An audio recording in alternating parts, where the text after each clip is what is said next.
Hey everyone, welcome to this explainer for the Knowledge English Workshop. Before you dive into your group discussions, we're going to explore some genuinely fascinating everyday economic mysteries. My goal right now is to give you a really clear foundation and the right vocabulary so you can confidently share your own ideas later on. Get ready, because you're about to look at the world just a little bit differently. Let's jump right into Section 1, Costs and Design Choices. We'll be looking at everyday features and the hidden logic behind them. Okay, question number 1. Have you ever actually noticed this in your own kitchen? You open the fridge and boom, there's a nice, helpful light. But you open the freezer and it's just pitch black. Why do companies do that? As you head into your discussions, I want you to think about how often you're actually opening each of those doors. A really simple way to answer this is to look at it through cost and benefit. See, the cost of putting a light in either space is pretty much exactly the same. You need a bulb, some wiring, and a switch. In economics, we call that a fixed cost. But the benefit? That's a whole different story. I mean, we open the fridge tons of times a day, right? We're looking for drinks, snacks, leftovers. But the freezer? Way less often. So the crucial point here is that companies are only going to add a product feature when the benefit to the user is actually large enough to justify that fixed cost. Moving on to our second question, why on earth do 24-hour convenience stores have locks on their doors? When you think about it, it seems kind of crazy. If a place is literally designed to be open all day and all night, a lock feels completely useless, doesn't it? Well, it turns out there are some highly practical reasons for this. First off, 24 hours doesn't mean emergencies just magically stop happening. You've got power outages, extreme weather, or safety issues that might force a store to temporarily shut down. But here is the really fascinating economic reason. It is actually cheaper to make doors when they are all exactly the same. Most commercial doors are built for businesses that do close, so they just naturally come with locks installed. If a factory had to stop and make a special lockless store just for 24-hour stores, it would actually cost more money to produce. So, a great point to bring up in your workshop is this: standardization saves money and makes manufacturing a whole lot easier. Question number 3. Now, I'm sure a lot of you have felt this exact frustration, especially if you've ever rented a car. You pull up to the gas station, ready to fill up, and wait! The fuel door is on the completely wrong side. Wouldn't it just be a million times easier if all car manufacturers agreed to put it on the exact same side?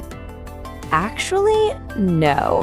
What's super interesting here is how this little design quirk affects traffic flow. Think about it. If literally every car had the gas cap on the left side, half the pumps at the gas station would be totally empty, and you'd have these massive, annoying lines of cars waiting for the left side pumps. By mixing it up, it naturally smooths out traffic flow. Plus, car engineers have to design the whole thing around the fuel tank and the exhaust system hidden underneath the car. So this perfectly highlights our larger lesson. These small design differences usually come from hidden engineering trade-offs, not just bad planning. Let's look at question 4. Why do women's clothes usually button on the left while men's clothes button on the right? Considering the vast majority of people in the world are right-handed, having two totally different systems seems completely unnecessary nowadays, right? For this one, we have to look back at history. Hundreds of years ago, buttons were really expensive. Men typically dressed themselves, and because they often carried swords on their left side to draw with their right hand, having buttons on the right just made moving and drawing a weapon much easier. Wealthy women, on the other hand, were usually dressed by servants who stood facing them. So buttons on the left made it way easier for a right-handed servant to fasten the dress. So why are we still doing this today? Well, because once a design becomes the norm, it's incredibly hard to change. Old habits basically lock in and become permanent patterns. All right, Section 2, Smart Pricing Strategies. Let's see how businesses actually try to influence our behavior. Question 5 is a fun little puzzle. Why do so many bars charge customers for water, but they'll happily hand over a bowl of peanuts for free?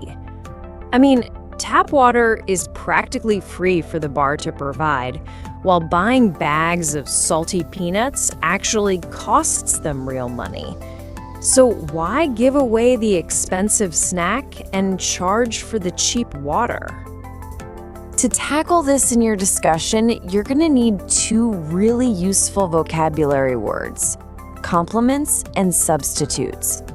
Salty peanuts and alcohol, those are compliments.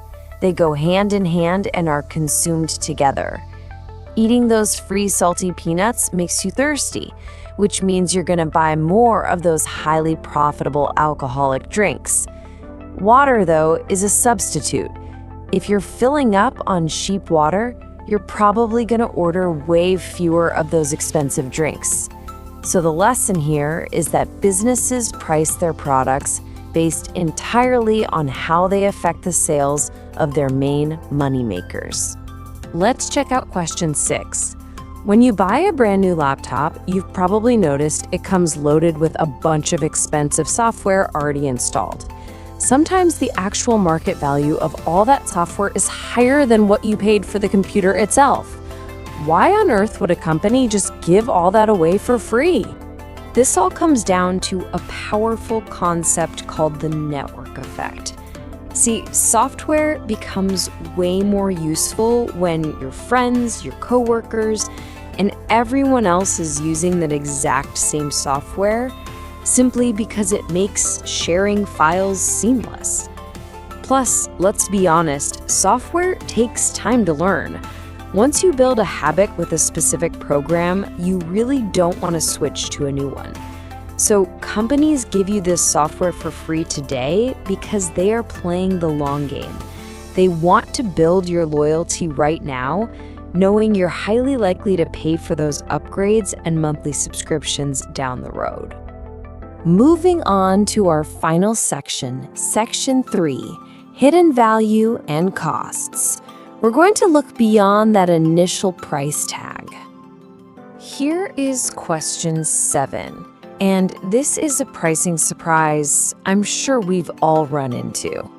You can sometimes score a brand new top-of-the-line smartphone for just $49 when you sign a carrier deal. But if you want to buy an extra battery pack or charger for that same phone, it might cost you $60 or $70. How does that make any sense? How can a whole computer in your pocket be cheaper than a battery? Well, think about how the mobile phone business actually operates. Phone carriers have massive fixed costs to build and maintain their cell networks. Because of that, they are absolutely desperate to get new customers onto their network. Selling you a crazy cheap phone is just a way to lock you into a 2 or 3 year contract. Over that time, they are going to make hundreds of dollars off your monthly service fees. The phone itself is basically just the bait on the hook. An accessory, though, that's just a one-time purchase. It doesn't sign you up for a long-term contract. So the key takeaway for your group is this: companies often make their real money much later through those ongoing service plans, rather than the initial product. And finally, question 8. This one is fascinating because the rules of real estate literally flip upside down depending on the building. In a super tall high-rise building, the apartments way up on the top floors are always the most expensive. But if you look at a short, low-rise building, the apartments on the bottom floors are the priciest. Why the swap? It essentially boils down to convenience versus effort. In a high-rise, you've got fast elevators, so you get all the amazing benefits like those beautiful city views and way less street noise without having to put in any extra physical effort. And people are willing to pay top dollar for that. But low-rise buildings, they usually don't have elevators. That means living on the top floor forces you to haul your heavy groceries up multiple flights of stairs every single day. And honestly, the view from a third floor walk-up just isn't spectacular enough to justify that daily workout. So the lower floors become the most convenient, which drives up the demand and the price. Ultimately, value is all about the benefits heavily outweighing the inconvenience. And there you have it. We've just decoded 8 everyday economic mysteries, from fridge lights to high-rise apartments. As you'll see in your Knowledge English workshop, the world is absolutely full of these hidden economic rules just waiting to be noticed. I really hope these lessons and the new vocabulary give you a solid foundation for your upcoming group discussions. So, as a final thought to leave you with, the next time you see a buy one get one free sign at the store, ask yourself, what is the hidden behavior that business is really trying to buy from you? Have an amazing time in your workshop discussions and keep that curiosity alive. Join Beyondnorm Output Training to improve your speaking and writing ability without leaving home.